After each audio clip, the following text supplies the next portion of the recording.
Bonjour à tous, j'espère que vous allez bien. Alors dans cette vidéo, on va tout simplement se poser les bonnes questions. Voilà, c'est une vidéo d'introduction à plusieurs vidéos que je vais faire, je pense, bientôt. Je pense qu'elles vont même peut-être arriver à la suite, je sais pas, j'ai peut-être des vidéos tuto à faire aussi.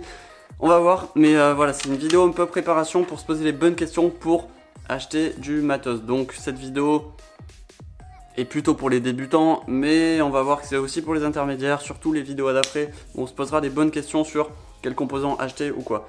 Là, c'est plus des questions globales, mais qui sont quand même essentielles et hyper importantes. Alors on commence, j'ai fait plusieurs axes, là j'en ai mis 4. Le premier axe, enfin c'est des axes pour se poser les bonnes questions. Première question à se poser, c'est quelle utilisation je veux en faire, qu'est-ce que je veux faire, quoi, tout simplement. Est-ce que je veux faire plutôt de la res, du freestyle, faire les deux, être polyvalent ou faire du cinématique?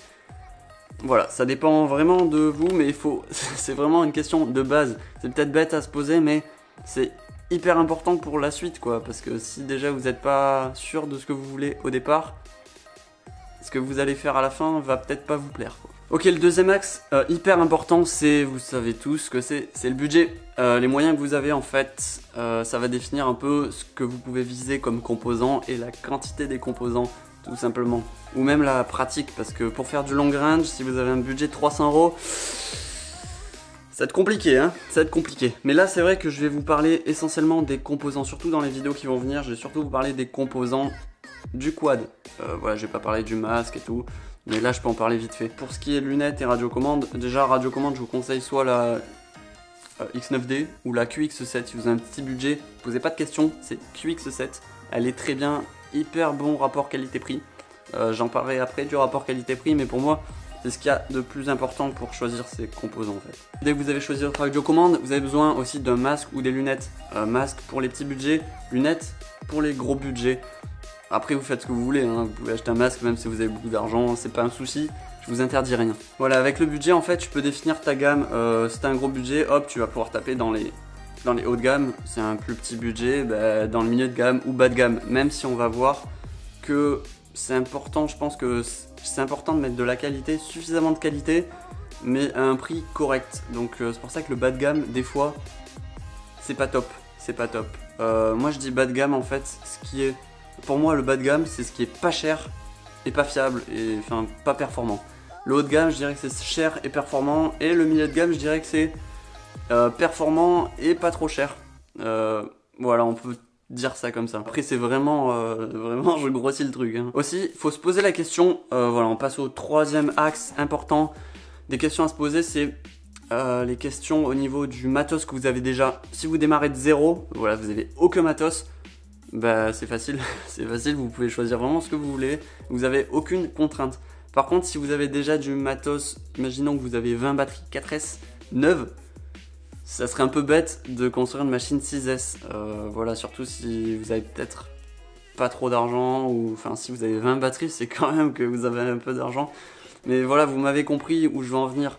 Si vous avez beaucoup de matos en 5S, est-ce que c'est judicieux de passer sur du 6S? Posez-vous ces questions, toutes ces questions par rapport aux matos que vous avez déjà, et s'ils sont compatibles ou pas, voilà, ça c'est important. Et on passe à l'axe, on passe au dernier axe qui est important aussi, qui est beaucoup en relation avec le budget quand même, je trouve, c'est le spare. Ok, le spare c'est important si vous voulez voler ou pas. Voilà, je vous dis un peu mon histoire. Au début, je volais une semaine, j'attendais 3 semaines. Je volais une semaine, j'attendais 3 semaines. Ceux qui savent, ils savent pourquoi. Parce que les délais de Banggood, ouais, j'achète sur Banggood parce que c'est pas très cher. Et bah, c'est les composants qu'on trouve sur tout le marché et ils sont moins chers qu'ailleurs. Et ben, il y a 3 semaines de livraison, 2-3 semaines de livraison. Donc, je vous conseille dans tous les cas de faire un minimum de spare. Je vous dis pas d'acheter 10 moteurs, 50 ESC, 10 FC. Non, parce que dans certains cas, c'est pas utile. Mais là, je vais vous dire un peu le spare utile. Ça dépend aussi de vous, hein. Voilà, si vous avez plus l'habitude de casser les châssis ou pas. Et si vous n'avez pas du tout, bah écoutez ce que je vais vous dire, peut-être que ça vous sera utile. Donc dans le spare, vous avez ce qui est important, c'est la frame. Qu'est-ce qu'on peut avoir en spare pour la frame? Vous avez les bras. Je pense qu'avoir 1 ou 2 bras, c'est cool. C'est cool. Et c'est cool. Franchement, je pense que c'est nécessaire. Moi, je casse quasiment jamais des bras. mais j'en ai toujours en rab, on sait jamais, tu vois. Après, ce qui est super utile, ce qui a tendance à casser, ce qui est plus fragile, je dirais que c'est la caméra. Ouais, la caméra. Soit vous achetez une caméra en plus, soit vous achetez une lentille à la limite, parce que une fois sur deux, la caméra est bonne, mais la lentille est pétée. Voilà, le mieux c'est d'avoir une deuxième caméra, comme ça au moins vous êtes ok là-dessus. Après, vous avez aussi le niveau composant, vous avez le VTX. Je trouve que le VTX est assez fragile, un composant qui chauffe beaucoup et voilà, qui aime pas forcément les chocs et tout quand il est chaud. Bref, je trouve que le VTX est assez fragile. D'expérience, j'en ai cassé pas mal, que ce soit après des crashs, que ce soit parce que vous avez l'antenne accrochée, si vous accrochez mal l'antenne et tout, ça peut tout arracher. C'est pour ça que le VTX est plus sensible. Et vous avez aussi, voilà, quand vous branchez vos composants, faites super gaffe, regardez la tension nominale de chaque élément. Voilà, une tension que peut accepter chaque composant. Après le VTX, vous avez à la limite la FC. La FC qui, sur des gros crashs, si tout est un peu chaud, le ESC et tout, ça arrive pas souvent de casser des FC, mais bon, quand ça arrive, c'est chiant quoi. Donc c'est vrai que moi j'achète des FC à 20 €, ça me va très bien.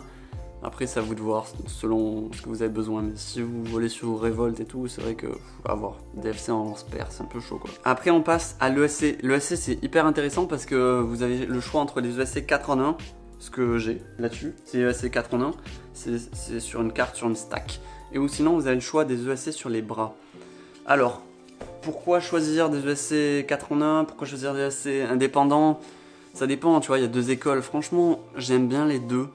Je trouve que le ESC 4 en 1 c'est super pratique, ça vous fait un montage hyper propre. Et si vous prenez un haut ampérage, par exemple là j'ai du 50 ampères je crois, a priori ça va très bien. Par contre le risque c'est que si c'est chaud, si vous prenez un ESC qui est un peu juste, par exemple du 35 ampères ce que j'avais fait, vous l'utilisez un peu trop et vous crachez, là il y a tout qui peut se dessouder et tout, et ça peut tout cramer. Tandis que si vous avez un seul ESC, moi les seuls ESC que j'avais c'est des 30 ampères Acer Star, tu vois, c'est pas des ESC de fou.